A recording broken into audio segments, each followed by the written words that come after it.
Bonjour à tous, j'espère que vous allez bien. Aujourd'hui, on va parler de la cellule eucaryote et des différents organes qu'on peut retrouver dedans. Ça fait partie d'un énorme cours introductif que vous allez avoir en PassLAS. C'est un des tout premiers cours que vous allez voir. C'est un cours qui est relativement simple. C'est juste que c'est l'introduction en fait. C'est-à-dire que si vous ne maîtrisez pas tout ce qu'on va voir dans la cellule, ça va être compliqué pour la suite. Pourquoi? Parce qu'en fait, chaque élément qu'on va voir ensemble, c'est un chapitre. Et oui, là, il y a 1, 2, 3, 4, 5, 6, 7, 8, 9, 10, 11, 12, peut-être même un peu plus, donc du coup de points à retenir, hein, d'organites ou éléments dans la cellule. Ça veut dire 12 chapitres potentiels. C'est énorme.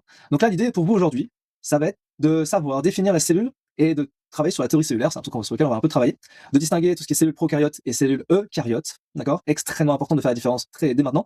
L'objectif à la fin du cours, en fait, c'est que vous ayez appris. C'est pas, je vais balancer 1 million de trucs, ça sert à rien. Je veux que vous ayez appris tout ce qu'on va voir ensemble, d'accord? On va bien sûr voir de façon générale la cellule eucaryote avec la membrane plasmique, le cytoplasme, le noyau, les compartimentations, ainsi que tous les organites. L'idée, c'est qu'à la fin, vous puissiez associer pour chaque organite la fonction principale et derrière pouvoir avoir des petits éléments que vous pourrez garder en tête pour plus tard, d'accord? Et c'est vraiment très important que vous puissiez maîtriser ça. Hey, toi qui regardes ce cours magistral en replay, sache que si tu veux rejoindre la Team Live, tu es la bienvenue tous les lundis, les mardis, les jeudis et les vendredis matin de 9h30 à 11h chaque semaine. Pour pouvoir participer en direct, poser tes questions, je t'invite à rejoindre la promo d'Enti. Le lien est en description de cette vidéo. Allez, pour ce, je te laisse tranquille avec le reste du cours magistral. Donc je remets un peu de contexte, hein. Vous devez maîtriser la cellule, l'organisation et les organites. Ça, c'est la petite carte mentale qui vous permet d'avoir la suite logique de tout ça.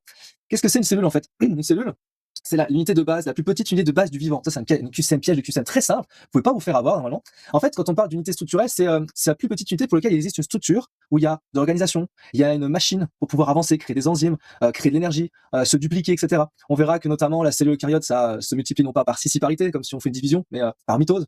Donc c'est des choses comme ça que vous devez maîtriser. On va avoir pas mal de mots-clés, d'accord? Au fur et à mesure, je vous les mettrai ensemble. Et puis après, derrière, l'outil, c'est que vous puissiez maîtriser tous les grands systèmes. Le grand système, ce que vous devez maîtriser dans la cellule, c'est la membrane plasmique, le cytoplasme, le noyau et tout ce qui est dedans. D'accord? Donc tout ça, c'est des grands systèmes que vous devez maîtriser. Et bien sûr, on va aller plus dans le détail au fur et à mesure. Alors ce que je vous propose déjà, c'est qu'on regarde un peu l'overview de la cellule. Et je vous pose des questions en direct, donc répondez, il n'y a pas de problème. Là, par exemple, si je vous montre la petite bête là en violet au centre, à votre avis, qu'est-ce que c'est? Est-ce que vous arrivez à identifier de quoi il s'agit? Ouais, c'est le noyau. Donc le noyau, à quoi il sert? Dites-moi à quoi il sert. Est-ce que vous savez à quoi il sert? Et c'est là qu'on va commencer un petit peu à s'amuser, puisque l'objectif derrière, c'est de pouvoir comprendre chaque élément. À quoi l'ADN qui est constitué dans le noyau? Et ben, ça porte l'information génétique. À l'intérieur, on va retrouver quand même pas mal de mécanismes. On va avoir notamment la transcription, la réplication, tout ça. C'est des choses qu'on verra ensemble un peu plus tard dans un autre cours magistral. Donc je vous conseille bien sûr de suivre en temps réel. Le noyau, il est constitué d'une enveloppe. Alors en fait, une double enveloppe, hein, une membrane, enfin une enveloppe externe et une enveloppe interne. L'enveloppe externe, concrètement, on va retrouver des ribosomes. Je vais vous expliquer ça juste après. Qu'est-ce que c'est que ce système-là? Et puis à l'intérieur, une membrane interne, une enveloppe. Hein, on parlera d'enveloppe quand on parle du nucléaire, de l'enveloppe. En fait, bien gaffe entre enveloppe et membrane. Je vous explique ça après. Hein. Mais l'enveloppe interne, il est en étroitement lié avec la chromatine, qui est une forme en fait, une façon de dessiner l'ADN. C'est une forme décondensée. Pareil, ça j'expliquerai un peu plus tard dans un autre cours magistral du chromosome à l'ADN. C'est un cours magistral entier. On verra, c'est assez technique. Et je sais pas si vous voyez bien, mais il y a des sortes de petits trous dans le noyau. Ça s'appelle les pores nucléaires. Et ça permet notamment de faire passer un certain nombre de protéines, d'éléments. D'accord? Donc c'est ça quand même extrêmement utile. Voilà.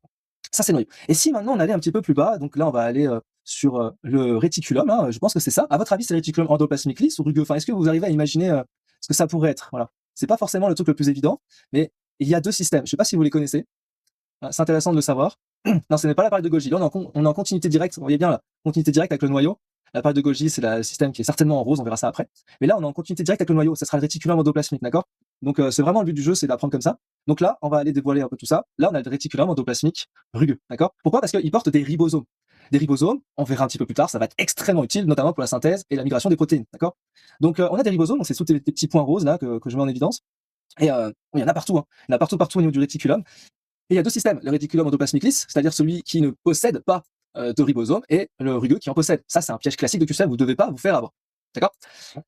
Ok. Alors si je prends le bleu clair, celui qui est un peu en dessous là, et pas forcément on va retrouver l'autre élément qui est le réticulum endoplasmique lisse, celui qui ne possède pas ou très peu de ribosome. Ce que vous devez retenir dès maintenant, c'est que le réticulum endoplasmique lisse, qu'on appellera aussi RES, REL, si on veut aller vite, c'est la synthèse des lipides. Donc tout ce qui va être phospholipides, stéroïdes, etc. Phospholipides, c'est utile pour la fabrication des membranes plasmiques. Et les stéroïdes, c'est tout ce qui va être tout ce qui va être par exemple vitamine D, les hormones stéroïdiennes, pas facile à dire, vous avez compris. Donc en gros, c'est utile pour certaines types de molécules, d'accord? Et ça a une importance capitale sur la détoxification et le stockage du calcium. Calcium, retenez ça. Si vous avez à retenir ça, dans les petits éléments comme ça, c'est des choses qui reviennent tout le temps en QCM. On vous confond avec le potassium, le magnésium, non, c'est le calcium pour le REL, d'accord? Donc c'est important. Oui, effectivement, le réticulum endoplasmique rugueux peut aussi s'appeler le réticulum endoplasmique granuleux. C'est deux synonymes, bien entendu. Voilà. Et c'est bien de le dire, effectivement. L'appareil de Golgi, c'est un élément essentiel, d'accord, pour tout ce qui va être modification post-transcriptionnelle, post-traductionnelle notamment, pour ce qui va être maturer les protéines, d'accord. Donc on verra qu'il y a des N-glycosidations, des O-glycosidations, des trucs un peu techniques comme ça. L'appareil de Golgi est extrêmement important. Il va aussi permettre d'emballer les protéines, de les maturer pour avoir par la suite une structure secondaire, tertiaire, quaternaire en plus, donc commencer à lui donner des fonctions importantes. Parce qu'en fait, dans le réticulum, on verra quand on fera la traduction, et ben il va transformer dans un premier temps des acides aminés en protéines, donc de manière linéaire. Puis au fur et à mesure qu'il va migrer dans le réticulum, il va commencer à se structurer en secondaire, puis tertiaire. Puis dans l'appareil de Golgi, il va commencer à avoir des structures très complexes pour apporter finalement une structure de type quaternaire, comme par exemple l'hémoglobine, qui sert à la fixation de l'oxygène. Et dans ce cas-là, on a une fonction complète. C'est ça qu'il faut bien maîtriser. Ensuite, on a en dessous ici, vous avez arrivé à reconnaître un peu là ce qu'il y a en dessous? Ouais, en orange, c'est la mitochondrie, bien vu. Donc la mitochondrie, voilà. La mitochondrie, ça fait partie des chapitres sur lesquels moi, personnellement, j'ai pleuré. Mais pendant des heures et des heures, parce que j'arrivais pas, ça faisait 15-20 pages, c'était super chaud. Et franchement, ça fait partie d'un des chapitres les pires, clairement les pires. Donc anticipez bien ce chapitre-là.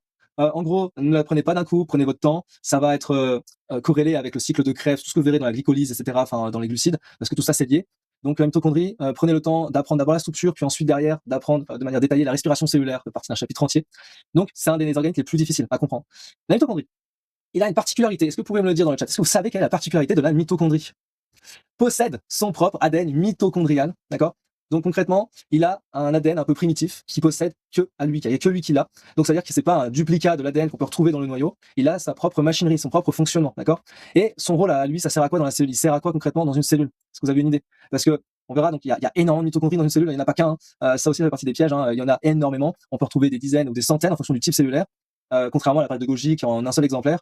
Mais voilà, faut bien comprendre que la mitochondrie est très utile, notamment pour produire de l'énergie. Alors, si je prends un exemple assez simple, quand on fera le cours sur, par exemple, la spermatogénèse, donc un cours où on parle du spermatozoïde, le spermatozoïde a dans son flagelle énormément de mitochondries. C'est normal puisque la mitochondrie, le flagelle doit permettre de déplacer ce spermatozoïde pour atteindre l'ovule, donc il a besoin d'énergie. Dans toute la queue du flagelle, on va retrouver énormément de mitochondries, des milliers de mitochondries vont être utiles pour produire de l'ATP. L'ATP, c'est adénosine triphosphate, qui va être extrêmement utile. C'est la forme, donc la forme d'énergie, hein, l'ATP, et ça va être utile du coup pour pouvoir produire cette énergie, d'accord? Ça, c'est la mitochondrie. Ensuite, qu'est-ce qu'on va retrouver ensuite là? Je sais pas si vous arrivez à identifier, c'est un peu discret. Voilà. Donc là, sur ce point-là, on a les lysosomes. Les lysosomes, c'est des petites boules là qu'on va retrouver. Il faut que je me recentre. Donc les petites boules qu'on va retrouver un peu partout. Voilà. Les petites boules. Alors ça va quoi ces lysosomes? Les lysosomes là, en fait, ce sont des petits systèmes assez sympathiques pour pouvoir digérer. Donc vraiment, c'est l'idée, c'est de digérer les déchets, digérer les molécules, tout ce qui est peu utile pour la cellule, qui sera recyclé par la suite, d'accord? Donc elle contient en fait ce qu'on appelle des enzymes hydrolytiques, qui ont pour objectif justement de diriger tous les déchets cellulaires, d'accord? Et après, pour que ça puisse se matcher, il va falloir un autre mécanisme qu'on appelle des endosomes. Je pense que j'ai dû le mettre quelque part un peu plus tard. Ensuite, on va retrouver de l'autre côté, on va retrouver notre membrane plasmique. Voilà. Faut que je mette ça plus haut comme ça. La membrane plasmique, qui fait quoi? Est-ce que vous connaissez des choses sur la membrane plasmique? Il y a quand même beaucoup d'éléments sur la membrane plasmique, ça fait partie d'un cours entier. Donc là, la membrane plasmique, concrètement, c'est ce qui délimite la cellule, d'accord? Ça la protège. Et alors, il y a plein de petites feintes de QCM comme ça autour de la membrane. Première chose, on peut appeler membrane plasmique comme membrane cytoplasmique. Ça, c'est un synonyme. Par contre, si vous me parlez d'enveloppe plasmique, ça marche pas, d'accord? L'enveloppe, ce sera pour le noyau. Ça peut être utilisé parfois dans les bactéries, les virus ou autres, d'accord? Mais ce n'est pas utilisé comme terme. On ne parle pas d'enveloppe plasmique. Si votre prof, il vous parle d'enveloppe plasmique, vous gardez le terme, bien entendu, mais c'est faux, d'accord? Donc c'est membrane plasmique ou membrane cytoplasmique, d'accord? Et vous ne devez pas vous faire avoir. Il y a aussi le concept de paroi. Paroi cellulaire, ça c'est plus pour les bactéries ou pour les parois de cellules végétales. Donc on parle de paroi. Mais on ne parle pas de paroi dans la cellule eucaryote animale, d'accord? On parle dans une membrane plasmique ou cytoplasmique. Retenez bien ce petit piège, il arrive de façon récurrente dans tous les QCM, d'accord? Alors, son objectif à lui, bien sûr, c'est de protéger, mais c'est de faire des échanges. Donc, il va faire des échanges entre le milieu extracellulaire et le milieu intracellulaire. Ça peut se faire dans les deux sens, sous différentes formes, hein. Donc, on a des transports, qui peuvent être des transports avec des protéines ou des transports sans protéines. Ça fait partie d'un cours entier, on aura l'occasion de voir ça. Il possède effectivement une bicouche phospholipidique. Là, je m'arrête là-dessus. Je pourrais faire un détail entier, mais c'est pas l'objectif aujourd'hui. On fait un peu le screenshot de tout ça. Mais vous savez maintenant pas mal de choses sur cette membrane plasmique. Voilà. C'est des petits pièges comme ça, assez classiques. Ensuite, on va retrouver quoi? On va retrouver du coup le ribosome. Donc les ribosomes, je vous ai dit, les ribosomes, alors ils sont un peu mal situés. Alors il y a des ribosomes pas forcément collés à chaque fois au réticulum endoplasmique lisse ou granuleux ou autre, d'accord? Ils peuvent être à l'extérieur, ils peuvent être dans le cytosol, d'accord? Pourquoi? Parce que c'est des éléments, des systèmes de petits complexes d'ARN, d'accord? Alors ça, pareil, en première passe là, des fois on vous bombarde avec d'informations un peu inutiles, avec une grande unité ribosomale, une petite unité ribosomale et puis des sous-petites unités. Vous devez les connaître, bien sûr, mais pas dans une première lecture. Ce qu'on fait aujourd'hui, par exemple, ce qu'on appelle une R0, on révise ensemble, tranquillement, d'accord? Sur une première approche. J'ai jamais vu le cours sur la cellule eucaryote, admettons, je ne vais pas aller dans les détails, ça sert à rien, d'accord? Donc retenez, les ribosomes, c'est des petits systèmes d'ARN qui s'empilent, et ça permet notamment de synthétiser les protéines à partir de l'acide aminé, d'accord? Ce qu'on appellera l'étape de traduction, d'accord? Ensuite, on va retrouver quoi? Tout à l'heure, on parlait d'endosomes et tout ça. Et ben là, on a les vésicules, d'accord? Alors, vésicules, il faudra faire gaffe parce que on peut confondre vésicules, par exemple, avec les systèmes d'endosomes. Les vésicules, ça permet de transporter des petites molécules, d'accord, en vue notamment de les envoyer vers l'extérieur, ce qu'on appelle l'exocytose, d'accord. L'autre concept inversé, ce qu'on appelle l'endocytose, c'est lorsqu'on fait venir des cellules extérieures, enfin des molécules extérieures vers l'intérieur, ce qu'on appelle endocytose, d'accord. J'espère que tu apprécies ce cours magistral. Sache que si tu vas aller plus loin sur cette matière, que tu te sens en difficulté, que tu es plus en profondeur ou que tu es en pleine maîtrise de la matière, j'ai créé pour toi le parcours matière, tout savoir sur la biologie cellulaire. Il est constitué de plus de 20 modules, notamment aujourd'hui, on a fait le module 0, la cellule s'organise, c'est un module d'introduction. Et après, derrière, il faut enchaîner avec l'ensemble des modules. Il y a vraiment énormément de contenu, énormément de savoir que tu dois bien sûr maîtriser pour ton concours de première année. Sachant que c'est constitué pour que tu puisses ancrer les éléments en parallèle de tes cours de la fac. Il y a des cartes mentales, tu vas retrouver des schémas de référence extrêmement détaillés, mais également tu vas retrouver, et ça c'est très important, des flashcards en interaction directe pour que tu puisses avancer comme ça, progresser, d'accord. Et puis, bien sûr, des QCM pour te tester en temps réel et puis avoir une correction extrêmement détaillée. Si bien sûr tu vas aller beaucoup plus loin et que tu es en pleine maîtrise avec ça, c'est un parcours qui est certifié, qui te permet du coup d'obtenir à la suite de tout cela, et une attestation de formation ainsi qu'un certificat de réussite. Bref, toutes les informations sont en description de cette vidéo. Je t'embête pas plus. Et maintenant, tu vas pouvoir continuer le cours magistral. À très vite. Voilà. Donc là, l'idée, c'est des vésicules, c'est des petites poches qui transportent des éléments. Ça peut être du glucose, ça peut être des minéraux, ça peut être vraiment des lipides ou autre. Enfin, l'idée, c'est d'avoir des molécules qui vont se transporter. D'accord. Ensuite, on a le peroxysome. Peroxysome qui fait partie l'un des derniers organiques qu'ils ont découvert, donc vraiment il y a un peu plus d'une vingtaine d'années. Donc on le connaît pas vraiment énormément à 100%. Il y a encore plein de mystères autour de ça, mais on connaît quand même pas mal de choses importantes sur le peroxysome. Lui permet de faire de l'oxydation, donc c'est-à-dire en gros le H2O2 là que vous voyez, c'est ce qu'on appelle du peroxyde d'hydrogène, d'accord, H2O2. Donc en fait, le H2O2, c'est quelque chose que vous utilisez dans le mercurochrome. C'est-à-dire quand vous avez une blessure, vous prenez de l'eau oxygénée, hein, c'est son synonyme, hein, oxygéné pour les commandes du vivant, et du coup ça vous permet d'avoir un effet antiseptique. Okay, et ben c'est exactement le même concept au niveau de la cellule. On a H2O2, donc du peroxyde d'hydrogène, retenez bien ça, et ça permet notamment de détruire des choses. Donc ça permet de détruire certaines molécules, certains déchets, donc ça aide à la détoxification de la cellule. Okay, donc c'est extrêmement utile. Et ça va avoir une importance capitale. Ça forme aussi ce qu'on appelle des radicaux libres. Les radicaux libres, on verra ça en chimie organique, c'est lorsque vous avez des éléments qui vont être comme ça, on va dire. Je sais pas si je peux écrire facilement. Voilà, H au point. Voilà. H au point, si vous avez un point, ça veut dire radicaux libres, d'accord. Donc H au point, c'est l'ion peroxyde. Hein. Voilà. Non, l'ion hydroxyde. Enfin, c'est pas un ion. Pas vraiment un ion. Il est pas un état d'ion. En fait, confondez pas tout de suite. Hein, je vous le mets comme ça, vous pouvez pas confondre. Là, c'est l'ion hydroxyde avec un moins. Et quand vous avez un point, ok, c'est le radicaux hydroxyde. C'est deux systèmes différents, d'accord. Voilà. Donc ça, faut pas trop confondre là-dessus. Peroxysome fait partie d'un chapitre extrêmement complexe aussi, mais en général, en passe ou là, il vous laisse un peu tranquille avec celui-ci. Il est un peu moins long que la mitochondrie, donc soyez rassurés sur la taille. Voilà. Le cytosquelette. Est-ce que vous savez ce que c'est le cytosquelette? Est-ce que vous arrivez à le définir ou pas? Ça, c'est un truc que normalement on ne voit pas en terminale. On le découvre en première passe-classe et c'est un truc qui nous paraît un peu flou et tout, mais c'est extrêmement important. Moi personnellement, c'est un cours que j'ai adoré en première année parce que c'est un cours qui était assez facile à absorber. Il est divisé un peu en 3 morceaux. On va retrouver à l'intérieur les microtubules, les microfilaments et les filaments intermédiaires. C'est un chapitre entier divisé en 3 morceaux. Donc je trouve qu'il est quand même assez facile à aborder, même si vous verrez, c'est extrêmement technique. Il faudra pas se confondre entre les nanomètres, les micromètres, les tailles en fait des différents éléments et surtout comment il est structuré. Là, c'est ça qui est important de bien comprendre, c'est qu'il y a plusieurs étapes. Alors, bien entendu, le cytosquelette, il a pour fonction de maintenir la forme de la cellule, c'est sa principale fonction, et de faire des mouvements, puisque effectivement l'objectif c'est de pouvoir migrer des choses. Donc si on veut migrer des protéines, et grâce au cytosquelette, on peut la faire migrer facilement. On a des protéines qui sont extrêmement intéressantes, qui se transportent, ils ont des formes de pattes et tout. Je vous montrerai un peu plus tard si vous voulez, et ils peuvent avancer comme ça au niveau du cytosquelette. Voilà. Donc c'est très très important. Et enfin, on va retrouver le centrosome avec les centrioles. Est-ce que vous savez à quoi ça sert? Alors, le centrosome, vous en avez qu'un dans la cellule, quoique, est-ce qu'il n'y en aurait pas deux? Voilà. Est-ce que c'est à vous de me dire ce que vous en pensez de tout ça? Pourquoi je vous parle de centrosome? Parce qu'un centrosome, c'est composé de deux centrioles, qui sont perpendiculaires l'un par rapport à l'autre, qui vont organiser les microtubules en vue de faire ce qu'on appelle la division cellulaire. Donc, ils vont former ce qu'on appelle le fuseau mitotique. On verra ça ensemble en détail dans un autre cours magistral sur la mitose. D'accord? Donc, pour faire la division cellulaire, retenez ça aujourd'hui, c'est important. Centrosome, deux centrioles perpendiculaires l'un à l'autre, et derrière, ils vont former le fuseau mitotique en vue de faire la division cellulaire, ce qu'on appelle la mitose. D'accord? Enfin, le cycle cellulaire et la mitose, c'est deux concepts différents. Hein. La mitose est inclus dans le cycle cellulaire, ce préféré, d'accord? Voilà. Et il y a un truc sur lequel je vous ai pas encore parlé, c'est le cytoplasme. Donc le cytoplasme, qu'est-ce que c'est que ce truc? Le cytoplasme, là on peut mettre la cellule en entier. Alors le cytoplasme, faudra faire bien gaffe, parce que cytoplasme et cytosol, ce n'est pas la même chose. Okay, ce n'est pas un synonyme, donc faites bien gaffe dans les QCM. Le cytosol, c'est tout le liquide qu'on va retrouver dans le cytoplasme. Les sels minéraux, les molécules, les enzymes, etc. Ça constitue le cytosol. Le cytoplasme, c'est le cytosol plus les organites plus le cytosquelette. Ça, c'est cytoplasme, d'accord? Donc ne vous faites pas avoir sur ces petits pièges classiques de QCM, d'accord? Est-ce que pour l'instant ça va? Est-ce que j'ai été trop vite ou pas? Non, je pense que normalement ça va. On a à peu près retenu tous les éléments de la cellule. Il n'y a pas trop de fin de technique par rapport à ça. Normalement, on devrait pouvoir s'en sortir. Hein. Le noyau fait partie du cytoplasme. Non, le noyau il est dans le cytoplasme, mais il fait pas partie du cytoplasme. Ok? C'est pas un organite, hein, je vous ai dit le noyau. Il baigne dedans. Alors, la théorie cellulaire, alors là, par exemple, je vous donne un mauvais exemple pour que vous compreniez bien qu'il ne faut pas apprendre n'importe quoi, d'accord? Vous allez avoir dans vos cours, quand vous serez en PASSLAS, des profs qui vont vous balancer des choses qui semblent utiles, mais en fait qui sont totalement inutiles. Donc là, je vous montre un exemple de ce qu'il ne faut pas apprendre immédiatement. Par exemple, là, élaboré au 19e siècle, on a deux chercheurs avec des dates qui ont mis en place des théories, d'accord? Et ben ça, on va vous bombarder d'historiens, bombarder de scientifiques, de dates, de théories, tout ça. Mais dans une première lecture, vous n'apprenez pas ça. Je vous déconseille, dans une première lecture, d'apprendre les dates et les noms. Ça sert à rien. Surtout, ne retenez pas ça, d'accord?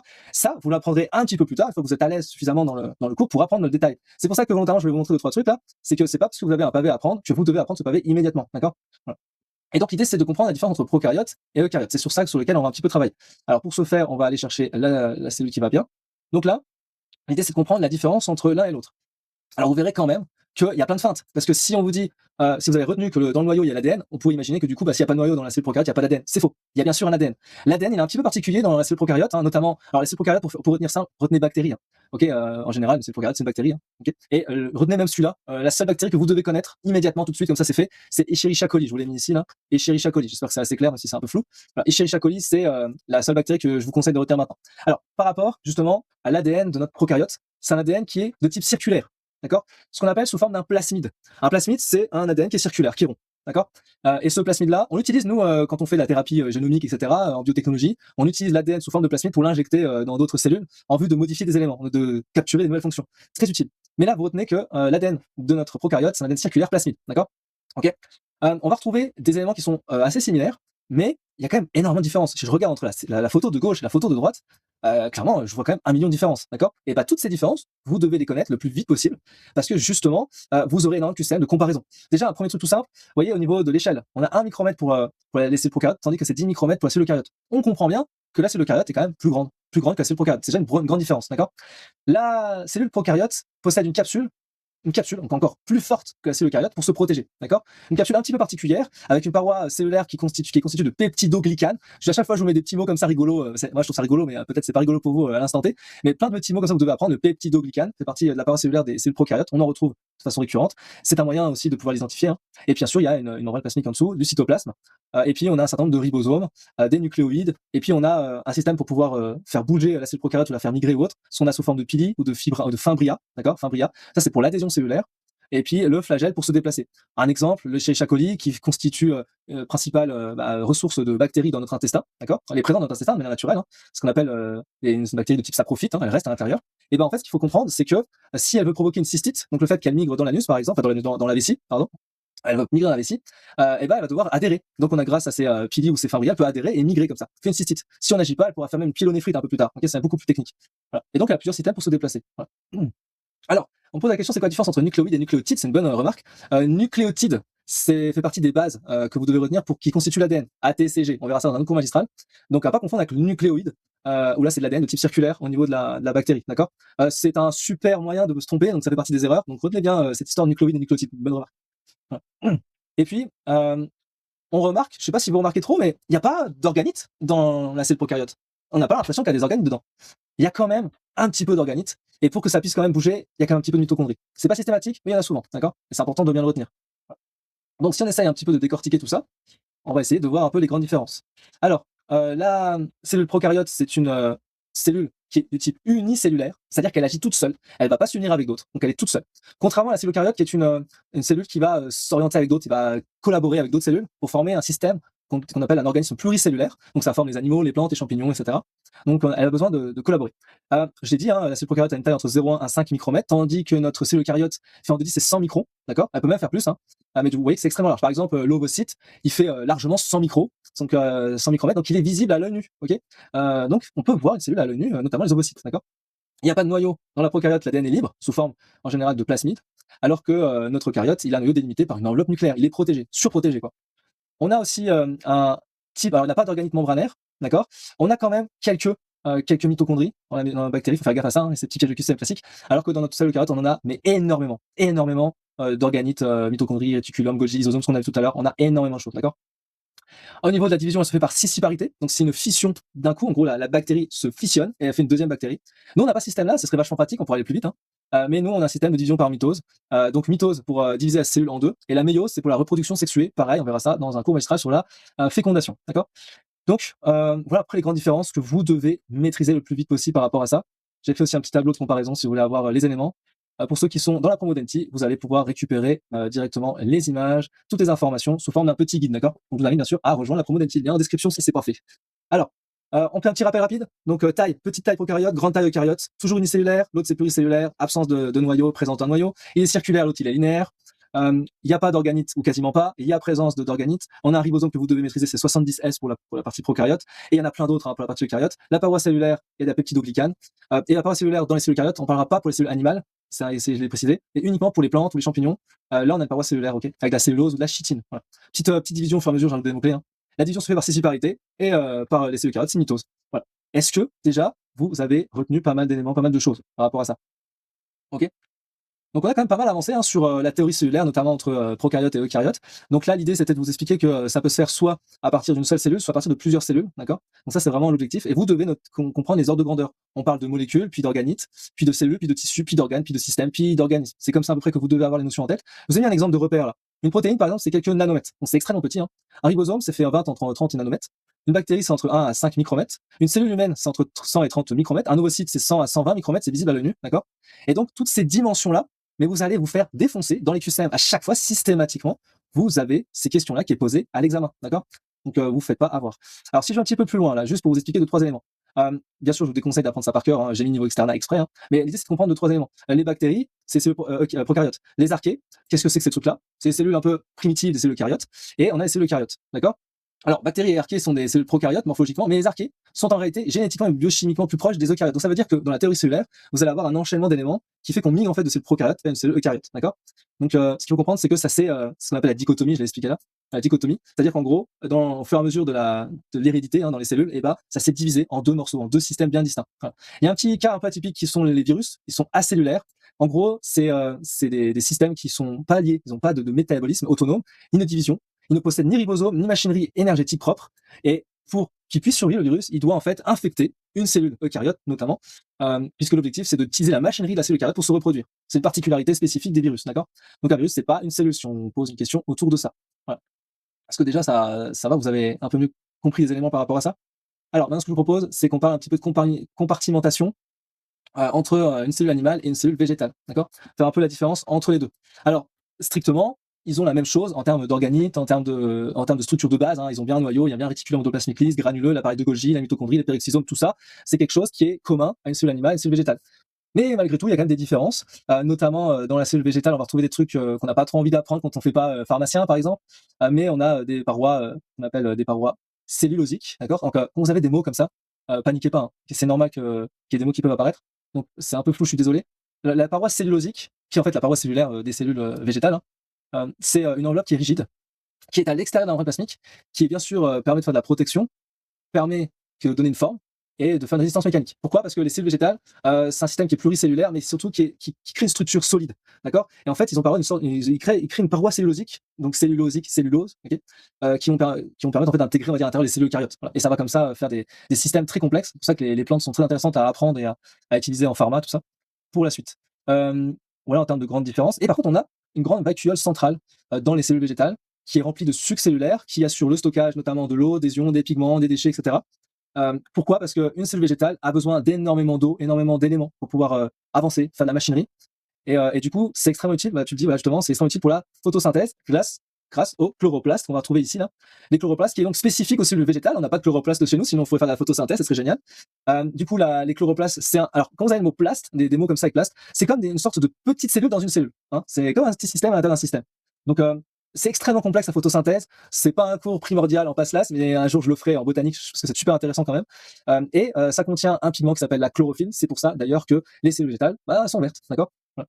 C'est ce qu'il faut comprendre. On a un autre concept aussi qui s'appelle le plasmoderne, qu'on ne trouve pas dans les cellules animales, et qui en fait sont des canaux d'échange entre les différentes cellules végétales. Voilà. Je crois que c'est à peu près tout en termes de grandes différences entre les deux, mais vu que vous allez être mangé dans les QCM là-dessus, il faut les maîtriser, quoi. Okay, donc c'est pour ça que je vous ai mis les grandes différences. Donc on va retrouver cellule animale absente de ces parois cellulosiques, présente chez les cellules végétales, chloroplaste absent chez les cellules animales, présent chez les cellules végétales, vacuole centrale. On a des petites vacuoles quand même dans la cellule animale, mais elles sont toutes petites et elles sont elles sont en petite quantité, il y a peu d'éléments dedans, elles font peu de stockage. Voilà. Contrairement à la cellule végétale où il y a beaucoup de stockage.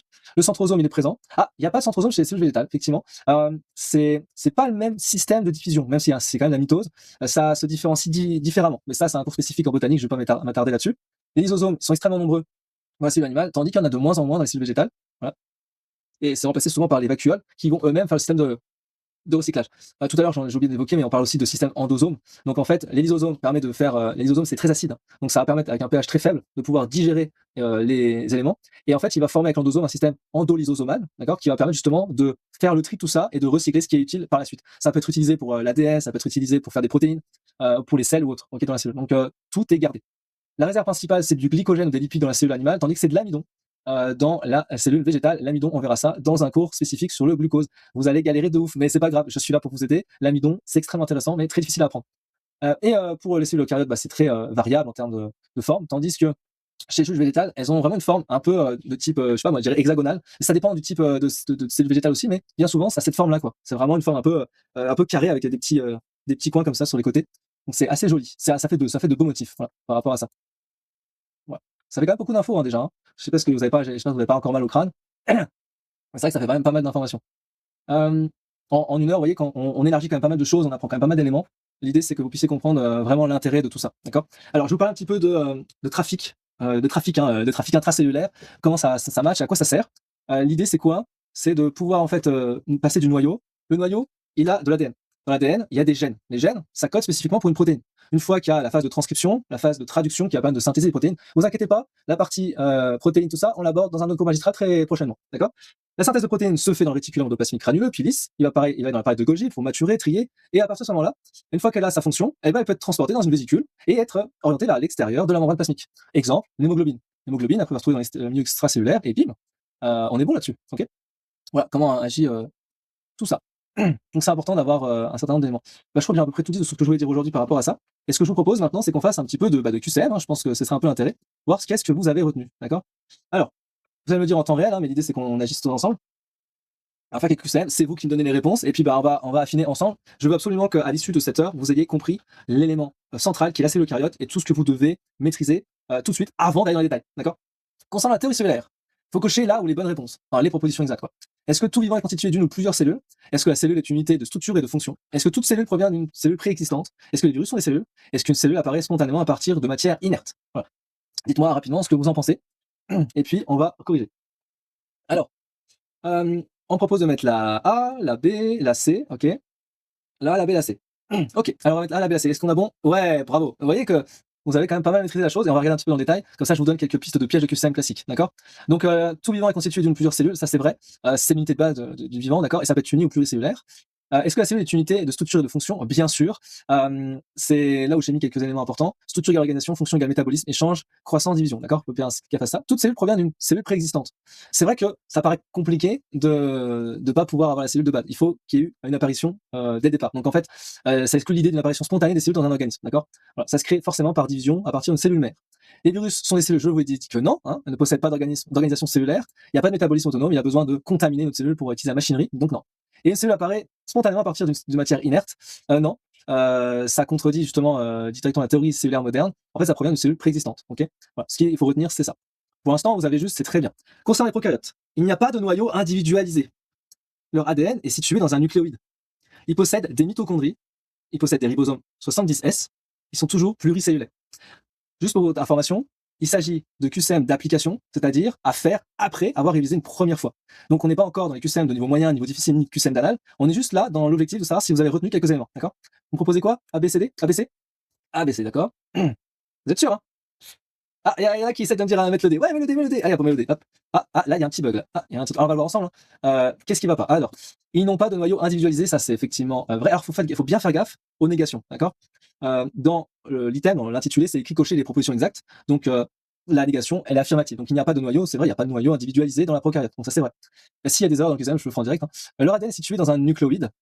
Effectivement, c'est le concept, hein. Alors, comme ça, on permet de bien comprendre l'intérêt. Le nucléoïde, en fait, c'est une zone dans le cytoplasme de la cellule prokaryote où il y a l'ADN, d'accord, sous forme de plasmide. Il faut bien comprendre ça. Il n'y a pas de membrane, en fait, c'est pas quelque chose de compartimenté. Il possède des mitochondries. Ah, je vous avais dit tout à l'heure qu'il y en avait, d'accord? Alors, il faudra bien faire gaffe. Là, on est sur des QCM d'apprentissage. il n'y a pas de mitochondrie. Ok, il n'y a pas de mitochondrie dans la cellule prokaryote. Mais il faudra faire gaffe à la façon dont le prof le dit en cours. Moi, ce que j'ai remarqué dans la plupart des années qui suivent, c'est que les profs disent systématiquement qu'il n'y a pas de mitochondrie dans la prokaryote, dans la cellule prokaryote. Donc c'est pour ça que systématiquement, je l'ai mis faux.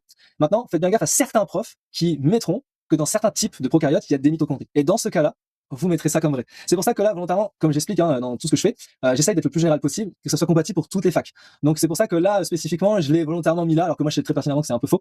Mais il faut avoir toujours un esprit critique sur les QCM qu'on vous propose. Donc là, c'est pour ça que je vous dis, il y a deux réponses possibles en fonction de ce que va dire votre prof. Okay, il possède des ribosomes 70S, je vous le dis tout à l'heure. Pour le prokaryote, c'est spécifique, on a des 70S. Je vous embête pas avec ce que ça signifie S pour l'instant. Prokaryote, c'est 70, eucaryote, c'est 80S. Voilà. Ils sont toujours pluricellulaires, donc les prokaryotes, ils agissent tout seuls, donc ils sont toujours unicellulaires, d'accord, voilà. Et à chaque fois, vous remarquez que dans les QCM, dans les réponses, j'ai mis à chaque fois un rappel ou le piège classique, d'accord, pour que ça soit extrêmement précis, ok. Est-ce que ça vous plaît le concept, la façon dont c'est fait, d'accord? C'est important que vous me disiez que je puisse m'adapter, hein, d'accord? Ok. On continue. Alors, concernant les eucaryotes, ils possèdent un vrai noyau. Ils possèdent des organites membranaires.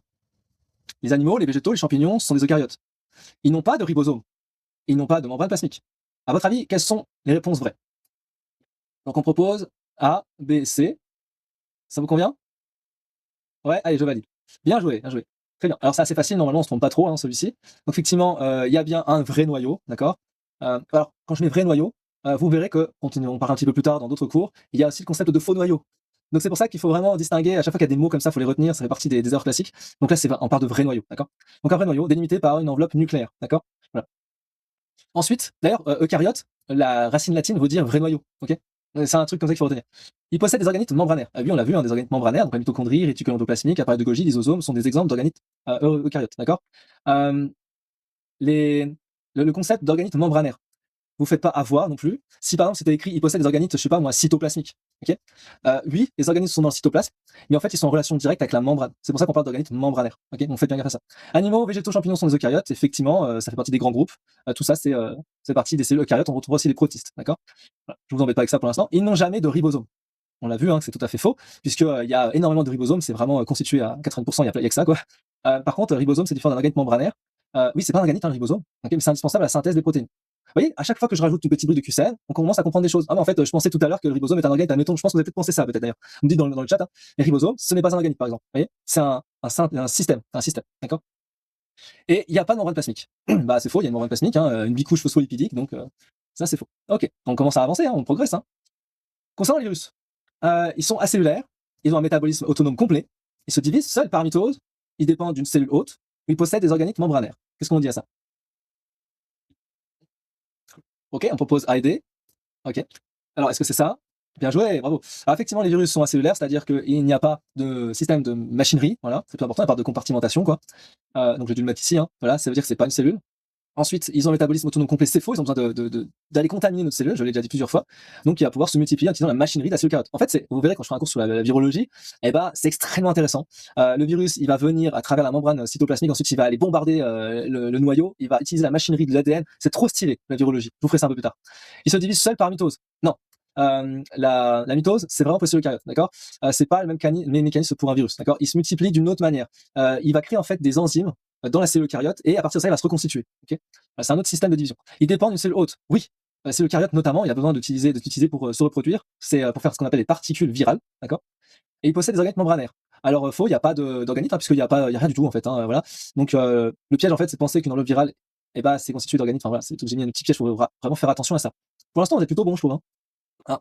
Là, je parle des ordres de grandeur. Ça peut être un peu plus chaud au premier abord quand on n'a pas toutes les idées en tête. Est-ce qu'une bactérie mesure entre 1 à 5 micromètres? Est-ce qu'une cellule humaine mesure souvent 10 à 30 micromètres? Est-ce qu'un ovocyte peut atteindre environ 100 micromètres? Est-ce que toutes les cellules ont la même taille? Est-ce qu'un organite est plus grand qu'un organisme? Ouais. Alors, qu'est-ce que vous me dites à ça? Qu'est-ce qu'on va cocher? A, B, C? Ok. Ouais, c'est bien, bravo. Ok, nickel.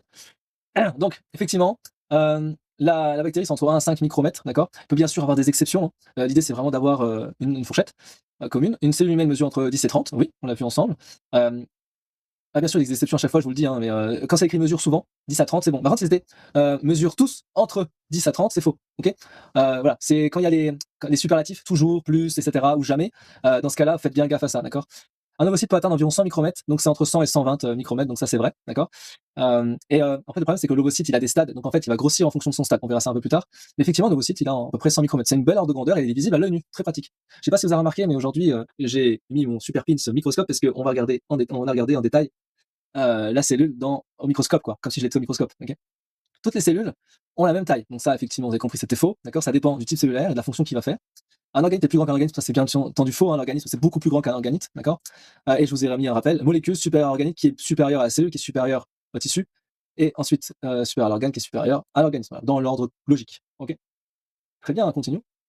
Concernant le niveau d'organisation, quelles sont les réponses exactes? Un organite est une structure spécialisée. Des cellules peuvent former un tissu. Un tissu peut former un organe. Une molécule est plus grande qu'une cellule. Un organisme c'est toujours unicellulaire. Qu'est-ce que vous me dites à ça? ABC, d'accord. Voyons, je valide. Ouais, bravo. Ah là, il est assez facile celui-là. Un organisme, c'est une structure spécialisée. Ouais. Des cellules peuvent former un tissu. Effectivement, quand on va avoir un enchaînement de cellules, ça forme un tissu, c'est l'objectif. Un tissu peut former un organe par la suite. Voilà. Une molécule est plus grande qu'une cellule. C'est l'inverse, bien sûr. Hein. On a les molécules dans la cellule, donc forcément c'est plus petit. Et un organisme, c'est toujours unicellulaire. Non, ça peut être pluricellulaire, ça peut être aussi unicellulaire. Hein. Faites bien gaffe. Hein. J'ai dû le mettre aussi en rappel. En fait, dans l'être humain, c'est pluricellulaire. Et une bactérie, c'est unicellulaire. Voilà. C'est deux systèmes différents, mais ça peut être. On peut former des organismes unicellulaires, des organismes pluricellulaires. Okay, faites bien gaffe à ça. Concernant le rapport volume-surface, on n'en a pas trop parlé, mais je vous en parle un petit peu dans un QCM. Euh, L'idée, c'est de comprendre, en fait, alors vous n'avez peut-être pas forcément ça en tête, parce que quand on regarde dans un microscope notamment, on voit une cellule qui est en 2D. Mais la cellule cariote, elle est en 3D. C'est une boule qui n'est pas parfaite, qui n'est pas exactement une boule, d'accord. Mais c'est en 3 dimensions. Et donc, on doit imaginer son volume avec son concept de surface, pour qu'on puisse voir si elle est compatible, s'il n'y a pas des problématiques, d'accord. Donc voilà. Donc, est-ce qu'il limite la taille des cellules, donc le fait d'avoir un rapport surface sur volume? Est-ce que le volume augmente plus vite que la surface? Donc là, vous allez faire un peu au feeling, vous allez me dire ce que vous en pensez. Il influence les échanges. Il rend les échanges infiniment plus efficaces si la cellule grossit. Il explique en partie l'intérêt de la compartimentation. Alors, par exemple, l'AE, enfin, je sais pas ce que vous en pensez, mais on dirait qu'elle est vraie. Enfin, moi, je mettrais vrai. Je sais pas, je vais mettre vrai. Pourquoi? Parce qu'en fait, ça fait partie des items où on pourrait imaginer que ça peut être que vrai. Il y a plein d'items comme ça en passe-là, ça ne peut être que vrai. Ok, parce que ça semble logique. On propose de mettre A, B, C, E. Ok. Ouais, bravo. Donc, même sans ayant vu l'élément de cours avec moi, vous avez compris le concept. Quand une cellule grossit, son volume augmente plus vite que sa surface d'échange. D'accord. C'est une base mathématique. Si le rayon augmente, le volume devient rapidement dominant par rapport à la surface. Donc ça, c'est pour le deuxième item. Une surface insuffisante limite l'entrée des nutriments et la sortie des déchets. C'est logique. C'était quoi la D? Il rend les échanges infiniment plus efficaces si la cellule grossit. Ah, c'est pas vrai ça, parce que les échanges deviennent relativement moins efficaces lorsque le volume augmente de trop. D'accord. Et enfin, bien sûr, la compartimentation, c'est logique. Hein, on a besoin d'avoir une compartimentation. Ça paraît effectivement logique. Continuons. Il en reste encore deux comme ça. Concernant l'ADN cellulaire. Chez les eucaryotes, l'ADN est principalement nucléaire. Chez les prokaryotes, l'ADN est souvent circulaire. Les prokaryotes n'ont aucun ADN. Les mitochondries possèdent aussi un ADN, et le nucléole contient l'ensemble de l'ADN prokaryote. Oh, il y a plein de petits pièges là. Alors, on propose de mettre ACD, ABD ou ADE. Ouh là là, vous n'êtes pas d'accord. Ça pose problème si vous n'êtes pas d'accord. Je mets quoi? Donc déjà, j'ai l'impression que A c'est OK, B ça a l'air OK, et D ça a l'air OK. C'est bon? Je valide? Ouais. Il y a quand même pas mal de petits pièges là-dessus. Hein. C'est le cariote, l'ADN est principalement nucléaire. Alors faites bien gaffe, parce que on parle ici le mot principalement, c'est pas exclusif, d'accord. Hein, c'est des petits pièges comme ça qu'il faut faire gaffe. Donc effectivement, chez les eucaryotes, l'ADN il est dans le noyau, donc il n'y a pas de problème. Mais il faut aussi comprendre qu'il y a un ADN mitochondrial, d'accord. Voilà. Ensuite, chez prokaryotes, l'ADN est souvent circulaire. Il est sous forme de plasmide, je vous l'ai dit tout à l'heure, d'accord. Il se situe dans le nucléoïde, d'accord. Alors, et c'est écrit souvent circulaire, c'est pas exclusif. Il y a certains types de bactéries, il n'est pas strictement circulaire. Il peut être sous forme de double plasmide, il peut être sous forme linéaire, semi-linéaire ou autre. Mais voilà, de manière générale, dans votre tête, c'est circulaire. Les prokaryotes n'ont aucun ADN, ça c'est faux, on l'a vu, hein, ils ont leur propre ADN, il n'y a juste pas de noyau. Voilà. Les mitochondries possèdent leur propre ADN, d'accord. Oui, c'est l'ADN mitochondrial, d'accord. L'ADN mitochondrial est différent de l'ADN nucléaire. Et ça, c'est important. Juste pour comprendre le concept, en fait, l'ADN mitochondrial, c'est un ADN qui est un peu comme comment on appelle ça, je sais plus le terme là, un mot pour dire un artefact. Ok, ouais, c'est un peu comme un artefact. En gros, c'est quelque chose qui est resté dans toutes les cellules au fur et à mesure des divisions. C'est un héritage de l'origine qu'on appelle endosymbiotique. Ça, pareil, ça peut être l'objet d'un cours entier totalement inutile en passage que vous aurez certainement, que vous allez vous arracher les cheveux à l'apprendre alors que ça sert à rien en QCM. Ok, mais je sais que vous allez faire l'effort de l'apprendre. Donc l'ADN mitochondrial, il existe dans toutes les cellules eucaryotes, d'accord, mais différent de l'ADN nucléaire, ce qu'il faut retenir. Et la fin du QCM, c'était que le nucléole contient ensemble l'ADN prokaryote, c'est pas le nucléole, c'est le nucléoïde, d'accord. Deux termes qui se ressemblent pas mal, d'accord. Le nucléole, c'est un système qu'on retrouve dans le noyau des cellules eucaryotes, d'accord. Voilà, je l'ai écrit d'ailleurs. C'est une structure nucléaire liée à la biogénèse des ribosomes, pas nucléoïde prokaryote. Plus j'avance dans les QCM, plus que je trouve ce que j'ai fait en termes de QCM est plutôt assez intéressant en termes d'apprentissage. Vous me direz dans le chat si vous trouvez ça plutôt pas mal. Voilà. Et je trouve que je l'ai bien décrit entre les pièges, les rappels et tout pour chaque item. Je trouve que c'est assez bien conçu. Hein. Enfin, je sais pas pour m'auto-congraduer ou je sais pas comment on dit là, mais c'est juste pour vous dire que j'ai bien potassé la façon d'apprendre. Ok. Allez, QCM 9, les ribosomes. Les prokaryotes possèdent des ribosomes 70S. Le cytosol eucaryote contient des ribosomes 80S. Les ribosomes sont des organes membranaires. Les ribosomes participent à la synthèse protéique et les bactéries n'ont jamais de ribosomes. Voilà. On proposait ABD, à peu près. ABD, d'accord. Bien joué, bien joué. ABD, c'est pas mal, c'est pas mal. Alors, effectivement, on a vu que les prokaryotes, c'est ribosome 70S, dans le cytosol des eucaryotes, on a les 80S. Les ribosomes sont des organites membranaires, non, ce sont un système protéique. Les ribosomes participent à la synthèse protéique, donc oui. Les bactéries n'ont jamais de ribosomes. Effectivement, je l'ai précisé ici, ça possède des ribosomes 70S, indispensables, d'accord. Il n'y a juste pas de noyau, mais il y a des ribosomes, faites pas avoir. Et dernier petit QCM là-dessus, comparaison plutôt. Comparaison entre prokaryote et eucaryote. Qu'est-ce qui est exact? Le prokaryote signifie absence de noyau vrai. Eucaryote signifie présence d'un noyau vrai, un vrai noyau. Les eucaryotes sont plus compartimentés, les prokaryotes possèdent un appât de Golgi, les deux types possèdent une membrane plasmique. Alors, on proposait ACE, d'accord. ACD, ABC, d'accord, ABC. Ok, ABC. Allez, on valide. Il manquait peut-être un truc. Il manquait peut-être un truc, effectivement, on va regarder. Alors, prokaryote signifie absence de noyau vrai, effectivement, il est pas enfermé dans un noyau délimité, donc effectivement, il n'y a pas de noyau. Eucaryote signifie vrai noyau, on l'a vu tout à l'heure, oui. Les eucaryotes sont plus compartimentés, effectivement, ils sont compartimentés avec des organismes membranaires. Les prokaryotes possèdent un appât de Golgi. Non, on a vu que c'était vraiment spécifique pour les eucaryotes, d'accord, l'appât de Golgi, il n'y en a pas chez les prokaryotes, ok. Et les deux types possèdent une membrane plasmique, ça c'est la feinte. En fait, il faut bien comprendre qu'on a une membrane plasmique commune en prokaryotes et eucaryotes, donc ça c'est commun, d'accord. Mais on a des systèmes supplémentaires, on a la paroi, d'accord, la paroi complémentaire en plus. Donc il manquait la E en fait. Effectivement, les deux possèdent bien une membrane plasmique, d'accord. C'est juste que la cellule prokaryote possède une paroi cellulaire supplémentaire, tandis que la membrane eucaryote n'en a pas. Donc il n'y a pas un truc en plus, ok. Il n'y a pas un double système de protection. Et on a fait les 10 QCM, voyons le score final. 8 sur 10, bon niveau, révise sur tous les pièges, prokaryotes, eucaryotes et ribosomes. À chaque fois, par rapport au score que j'ai mis en ligne, en fait, il vous dit exactement à quel endroit vous avez fauté, sur le quoi vous devez retravailler. D'accord? Pas mal, hein, l'intérêt. Voilà. On a vu quand même pas mal de choses aujourd'hui sur ces systèmes-là. Si j'essaie de faire un peu une overview de tout ça, on a vu quand même pas mal d'éléments. C'est quand même assez poussé. Si bien sûr vous voulez travailler plus en détail la biologie cellulaire, j'ai créé pour vous tout un parcours matière biologie cellulaire. Si vous avez des questions à ce sujet-là, vous pouvez me contacter à contact@tonprofnt.com. Okay, et concrètement, vous voyez, je vais vous montrer un échantillon. Là, ce qu'on a vu par exemple, hein, c'est uniquement la notion 1. Hein, la notion 1, un petit peu de 2, un petit peu de 3, voilà, de la biologie cellulaire. Sachez que ça correspond à une partie de l'ensemble de tout ça. Hein. Vous aurez tout ça à apprendre en PASSLAS. C'est énorme, ok? D'accord? Il y a énormément de modules. Si je vous donne rapidement la liste, voilà. Là, on a fait ça, quoi. Le module 0, les fondations. On a fait ça aujourd'hui.